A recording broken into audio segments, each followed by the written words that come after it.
નર્મદા પૂજન કરી 6000 માછીમારો 12000 બોટ સાથે દરિયો ખેડવા રવાના।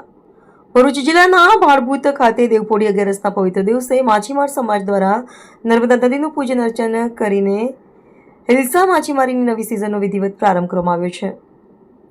ભાડભૂતથી નિકોરા સુધીના નર્મદા કાંઠે વસતા 25000થી વધુ માછીમારો માટે ચોમાસાના આ 4 મહિના રોજીરોટીનો મુખ્ય આધાર ગણાય છે।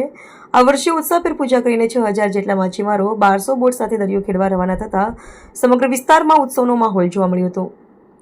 માછીમારોએ નર્મદા માતા અને સિકોતર માતાના મંદિરે વિશેષ પૂજન અર્ચન કરી હતી। આ તકે નર્મદા નદીમાં 200 લીટરથી વધુ દૂધનો અભિષેક કરવામાં આવ્યો હતો। માછીમારો નર્મદા નદીના મુખ પ્રદેશથી આશરે 35 કિલોમીટર દૂર દરિયામાં જઈને આગામી 7 દિવસ સુધી હિલ્સા માછલી પકડવાની કામગીરી કરશે।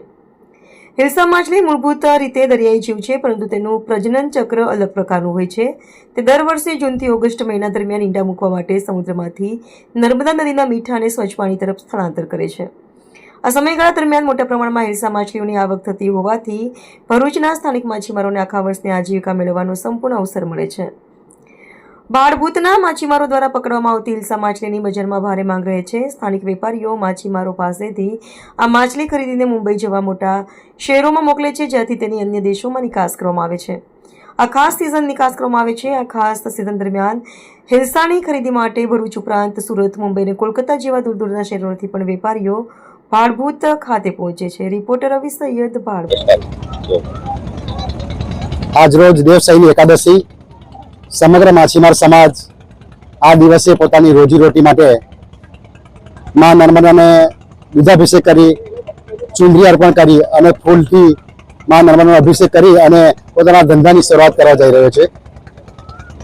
આ સિઝન માછીમારોને સમગ્ર માછીમાર સમાજ માટે એક પોતાના જીવનનો ઉત્કૃષ્ટ દિવસ છે અને એ ઉત્કૃષ્ટ દિવસ માટે પોતાના આખા વર્ષની રોજગારી મેળવવા માટે તનતોડ મહેનત કરીને પોતાની આખા જીવનની રોજગારી પેદા કરે છે।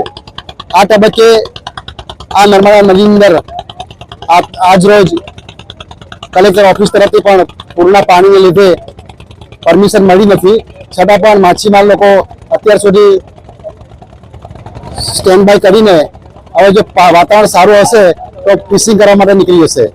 અને બીજું કે આ સમગ્ર માછીમાર દરમિયાન સામાન્ય માછીમાર, પછી જે થર્મોકોલની સીટ ઉપર જે મચ્છીમારી કરે છે તે લોકો અને એવા સમગ્ર માછીમારો પોતાની રોજીરોટી મેળવવા તનતોડ મહેનત કરી રહ્યા છે।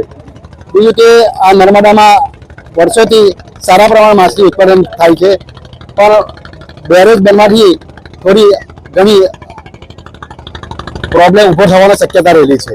એટલે સરકારશ્રી બી અમારી નમ્ર વિનંતી છે કે આ બાબતમાં કંઈ ઘટતું કરે અને માછીમારોની રોજગારી કાયમ માટે ચાલુ રહે એવી અભ્યર્થના।